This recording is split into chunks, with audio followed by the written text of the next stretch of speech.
الله سبحانه وتعالى په قران کې دا خبره بیان کړې ده چې ان عدة الشهور عند الله 12 شهرا في كتاب الله يوم خلق السماوات والارض. د دې میاشتو شمار د الله په نسبت باندې چې هم څو ده 12 میاشتې، منها 4 حرم، سلور میاشتې چې د عزت ولري حرمت ولري. فلا تظلموا فيهن انفسكم، نبایګه او بزانو به ظلم نه کوي. سلور میاشتې حرمت ولري، په دې کې جنگ قتال د دین من راغلی د دې میاشتو به عزت کوي. حدیث کې راځي رسول صلی الله علیه وسلم، امام بخاری او امام مسلم حدیث راوړی او د ابو بکر رضی الله عنه حدیث ته ان الزمان قد استدار كهيئته يوم خلق الله السماوات والارض السنه 12 شهرا. رسول الله صلی الله علیه وسلم په کال کې 12 میاشتې، منها 4 حرم، باقي کې سلور حرمت والدي، 3 متواليات، 3 په یو بل پسې پر لپسې دي. به رسول الله صلی الله علیه وسلم ذو القعده وذو الحجه ومحرم ورجب مضر الذي بين جمادى وشعبان. رجب في اذان لري دا 3 په یو بل پسې دي او دا رجب د میش پکې د ځان لري. دا میش دي چې دې ته اشهر الحرم ولکې، په دې کې یو میش دغه د محرم ده. د کوم میش کې چې مونږه د نن هغه ته داخل شو، د دې میش فضیلت چې ته معلومې نه، په دې کې ور الله سبحانه وتعالى بندګي ډیره وکړي. او په دې میش کې چې خلکو کوم بدعات جوړ کړی دي چې کړه دا معلوم شي چې دا بدعات چې نظام به لري ساتي.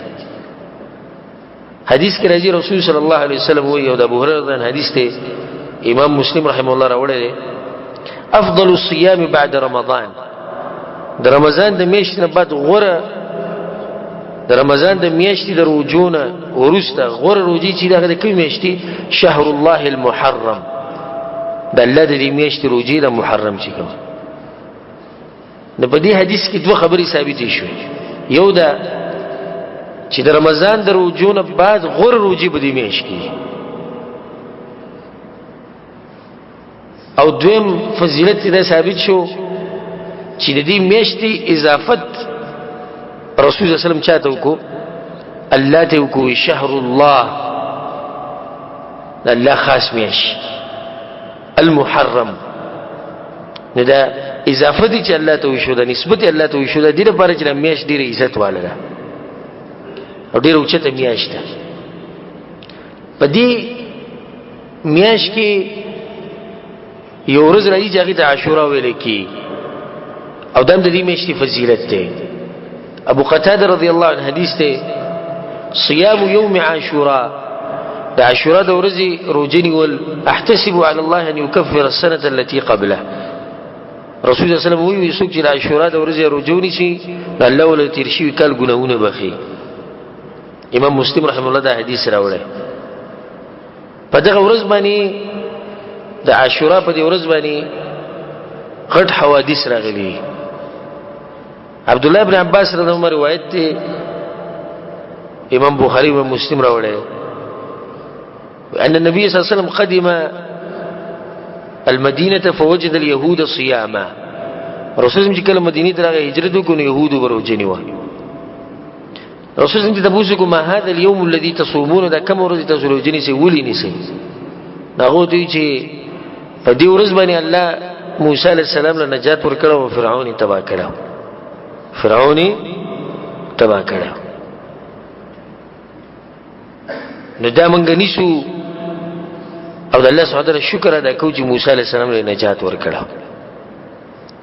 رسول الله صلی الله علیه وسلم فنحن احق واولى بموسى منكم، به موږ ډیر حقدار یو، تاسو نه زیات حقدار مونږ یو، ځکه چې صحیح تابعدار د موسی عليه السلام هغه مونږ یو. نو فصامه وامر بصيامه، رسول الله به خپل بم درو جنیو او د دې امر وکړو. دا یو حادثه په دغه ورځ راغلی. دویمه حادثه چې په دغه ورځ راغلی د امام احمد محمد رحمه الله دا حدیث راوړی دی. وهذا اليوم الذي استوت فيه على الجودي، او دا ورځ ده چې د نوح علیه السلام کشتۍ په جودي غر باندې ولاړه فصامه نوح شکرا لله. نو نوح علیه السلام د روژه ونیوه د الله شکر یې ویستو. په دې ورځ باندې د حسین رضی الله عنه شهادت هغه په دې ورځ باندې شوی. په دغه ورځ باندې حسین رضی الله عنه شهید شوی. هغه مسلې د راځم په آخره کې خو اشاره مادي د کوله چې په دې ورځ باندې د اسلام په تاریخ کې غټه حدیثې راغلي.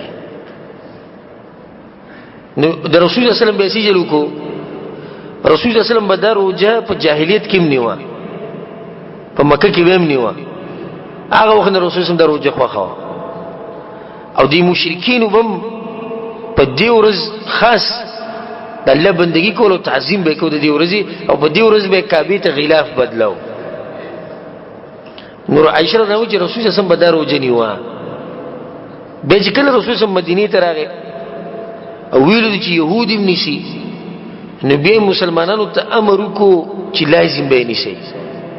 نبی مسلمانانو دا روژه لازم نیوه. به دغه نه بعد الله سبحانه وتعالى د رمضان د میاشتې روژه لازم کړي چې هغه لازم کړي. نو رسول الله صلی الله علیه وسلم وی من شاء منکم فلیصم کسو کې غواړي ودی نشي او کسو کې نه غواړي نه دي نشي. به خبره تخیر تراله او په اخري کال کې رسول الله صلی الله علیه وسلم دا خبره کړې و. بالکل په اخري کال کې وی لئن بقيت الى قابل کروان کال ته پاتې شوم نو لاسومن التاسع نبي ابو سرزه نه هم ورزم نیسم. ولی وی چې مخالفت راشي د يهودو سره. امام مسلم دا حدیث راوړی. د دې ذکر رسول الله صلی الله علیه وسلم دا ارمان کړی چې بل پر پاتې شوم نو زه به ونی سم. رسول الله پاتې نشو. اول دغه قصید د لسمه ورځ به روزه نیو. په اخر کې عمر په اخر کې دا وی د يهودو مخالفت د پر ابو سره روان کال نه هم نیسم. نو رسول الله خوفات شو بیا عمل ونه کو خو دا مسله امت ته پاتې شو کړه. مسله امت ته پاتې شو. په دې ورځ باندې د عاشورا د روزه نیوه د یو کال ګناونه په الله سبحانه وتعالى استبخي. د یو کال ګناونه څومره غټ اجر په معمولی کار باندې هغه ته ملاوي. بل دې مراتب دي. د ټول غوره مرتبه ده چې نهمه او لسمه دا ونیسي. نهمه او لسمه چې رسول الله صلی الله علیه وسلم التاسع ویله او یا لسمه او یو لسمه کې نهمه د پاتیش کچر د نهمه خبر نه پاتیش نه به خیر یو لسمه وسرونی ساګر کې بعض علما په دې خبره مې رد کړي. او دې باره کې روایت امام احمد حنبل رحمه الله راوړی صوم یوما قبله او یوما بعده. یو ورځ مخکې روزي نه شي یو ورځ وروسته نه شي. او د دې حدیث سند دومره مضبوط نه دی. خو بیا د يهودو مخالفت پکې کی نه کې وسره لسم او یو لسمونی سم جایز دي چې کله دینه هم پاتې شي. او بعض علما دا وایي چې غوره طریقه ده چې نه هم او لسم او یو لسم ونیسي. نو د يهودو مخالفت پکې مراغه د عاشورا په ورځ روزه مونی وې شو او د میاشتې غدري روزي چيري هغه مونی وې شو او د میاشت خو اسیم د دې روزه ډیره غوره ده لکه څنګه چې حدیث کې مونږ سره تیر شو روزي دې بګډيري ونی. بعض علما وایي چې غوره طریقه ده او که څوک د لسمه یوازې ونیسي نو روزه صحیح ده. خدا کاری مکروه او کنه په کار دي. نور چې څوک لسمه روزه یوازې ونیسي نو روزه صحیح ده. خو کاری مکروه او چې رسول الله د يهودو مخالفت پکې راشي او بدی کې د يهودو مخالفت رانه ده. دا مسله چې روزي سره تعلق ساتي. په دې میش کې الله سبحانه وتعالى عبادتونه ډیر کوي. روزي به ډیر نیسي. د قران تلاوت په کې ډیر کوي. د ډیر اوچته او مبارکه میاشت. خو په دې میاشت کې بعض خلکو څه بدعات جوړ کړي او هغه ته به اشاره کو د اهمه خبره ده. ځکه چې پاکستان، افغانستان، انډیا، بنگلاديش دغه زمو ملکونو ټیکی اغستې د دې بدعات او خرافات. شیعاګان روافض عليهم من الله ما يستحقون هغه په دغه ورځ باندې ماتم کوي. وی په دې ورځ باندې څوک شهید شوی دی؟ حسین رضی الله عنه. موږ دا منو چې حسین رضی الله عنه د شهادت د امت لپاره غټه صدمه ده. خو په شهید باندې څوک ماتم کوي؟ ها؟ په شهید خو څوک ماتم نه کوي کنه. بل دا چې د دې سره الله دغه درجه چې تکړه حدیث کې رسول زمو چې د ټول نزیات سختي په پیغمبرانو راځي به چې څوک دغه په لار یې چې څومره غوته نږدې په حشر د باندې سخت را لږه چې هغه د پیغمبرانو په لار باندې په دې خبره موږ خپيو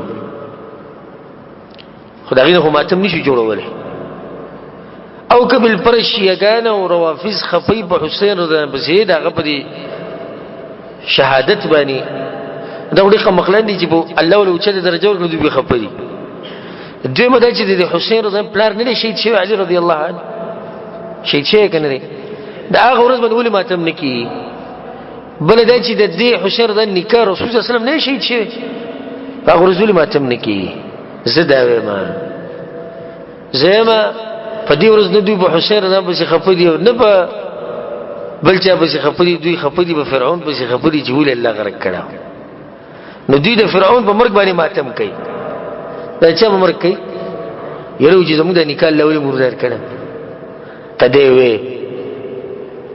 وې نو سور مزه وکړي ځکه چې کوم صفات په فرعون کې هغه صفات په دوی کې د پراتی د کفر او د شرک ده غالبا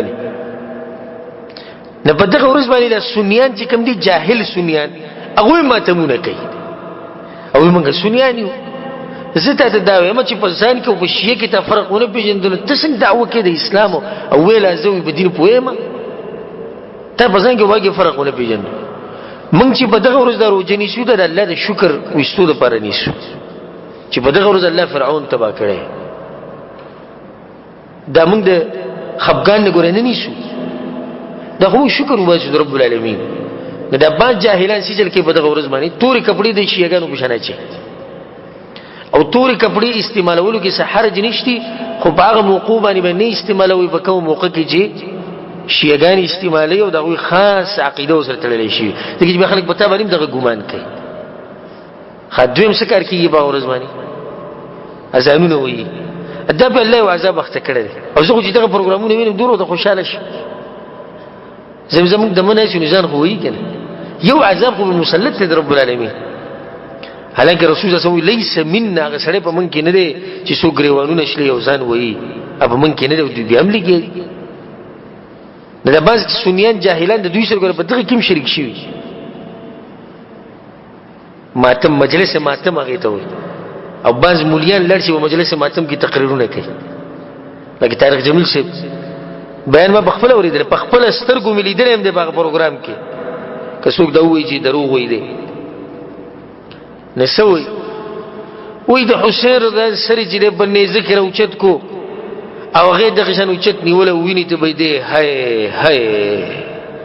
هاي وګړه خلک بجړا شو نو مې دغه د شیګانو دغه ذکر نه خو دې تکړه دي ذکر هغه چې دغه د قصې کې دروغ دا دې تکړه دی د قصې خولي بیانې نو چې د مولیانو د حال شي او د واعظانو د حال شي چې دغه په مجلس ماتم کې نه شي د عوام بوله نه شي په دغه ورځ باندې د عاشورا په ورځ باندې د بدعتیانو د شیعاګانو روافضو خبيثانو د غوی مجلس لته حرام دي په دغه ورځ باندې د غوی د لاسته خوراکونه غسته حرام دي په دغه ورځ باندې د باز بوډېګانی سادهګانی خزي جاهلانی چې کمی هغه په دغه ورځ باندې وريجي په خېدي سي دا وی صدقه ده شي صدقه ده صدقه ده شي د موږ خو وجه بیان کړه پس صد لا صد زره د الله قسم خورم زه ان شاء الله به خبره کې دروغجن نه ما چې غالبا خلکو د پاکستان انډیا او د ملکونو کې د پته نشي چې په دې ورځ باندې الله موسی عليه السلام له نجات ورکړه خدا ټول د پته لري چې په دې ورځ باندې حسین رضی شهید شي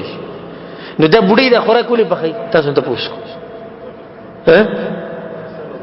حسین رضی شهید شي دغه په غم کې پخي د کارونه حرام دي او ځینې من راغلي دا په دغه ورځ د باز کې چې دینو سرګي توري کړي او توري کپڑے چوری ځان به غم کې کړي څه شي غم دي په شهید باندې سو غم کوي په شهید له خلکو مبارکي ورکړي دا بدعت ده ها باز کې سندا وای چې په دې میاش کې واده کول ها نه دی جایز کې چې حسین رضی شهید شه او ته به ودونه کې چا ویلي دا خبره چا کړی دا خبره وی شیعاګانو کړی ده نو شیعاګان خو ځان لدی موږ مسلمانان ځان لدی دا خو خبره زموږ څه کار قرآن او حدیث کې دې خبرې ثبوت نشته سلفونه دې خبرې ثبوت نشته چې بری مېش کې نکاح مکوي بلکې امام ابن کثیر رحمه الله یو قول ذکر کړی په دې مسله کې د علماء اختلاف دی چې د علي رضی الله عنه د فاطمه رضی الله عنها نکاح کله شوی ده. یو قول بګی چې د محرم په میاشت کې شوی ده. دا وی خپل نکاح په کومه میاشت کې شوی ده؟ په محرم په میاشت کې شوی ده. دا کوم ځینې دراله چې نکاح به حرام ده. په دې میاشت کې تجارت کول، ودونه کول، پروګرامونه کول، هر څه به جایز دي. هر څه به جایز دي. دویمه فرقه هغه د نواصب ویل کیږي. یو روافض دي، هغه په مقابله کې څوک دي؟ نواصب. نواصب هغه دي چې د علي رضی الله عنه سره دښمنی کوي او د آل بیت سره دښمنی کوي، د رسول الله د خپلوان سره دښمنی کوي. نو دوی په دغه ورځ باندې خوشالیانې مناوي. دا غلط طریقه ده. ته څه خوشالي باندې چې د رسول الله نو څه شي شي ته خوشالي په دې جوړه چې د رسول الله د کورو سره دښمنی ده؟ نه، دا هم غلطه طریقه ده. دا وی دا دوه فرقې گمراه دي.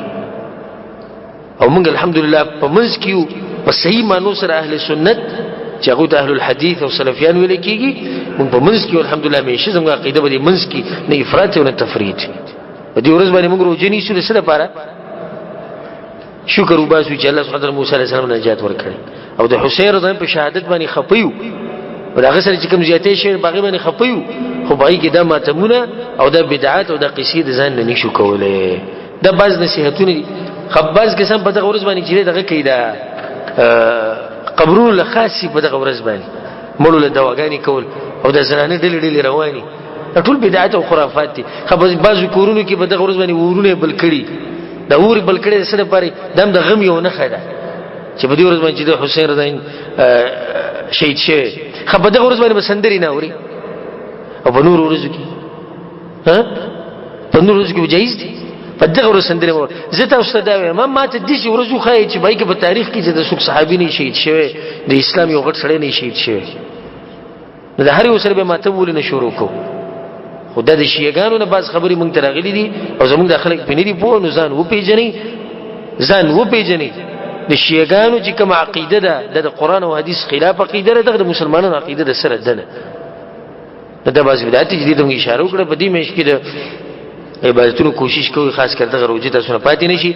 او بل دا چې دا کوم خبرې چې موږ وکړي دا به خپل کورونو ته ورسوي لازم، ځکه چې خلک په کورونو کې زنانه چې کومې دي ماشومان هغه دي خبرونه نه دي خبر، نو هغوی ته دا مسلې بیان کوي چې ګوره په دغه ورځ د ماتم ونه کوي یا چې د خاص روټۍ پخنه کوي په دغه ورځ باندې، او نه چې د دې شیعاګانو په پروګرامونو کې شریک شي یا هغه شربت او خوراکونه د شینې تقسیمي په دې کې بالکل مشرک کېږي. الله سبحانه وتعالی دې موږ په حق باندې مضبوط ساتي د مرګ پورې، او الله سبحانه وتعالی دې زمونږ نصرت او مرګرتیا وکړي چې موږ د حق دین دی خلکو ته بیان کوو، په دې باندې عمل وکړو. هذا والله تعالی اعلم.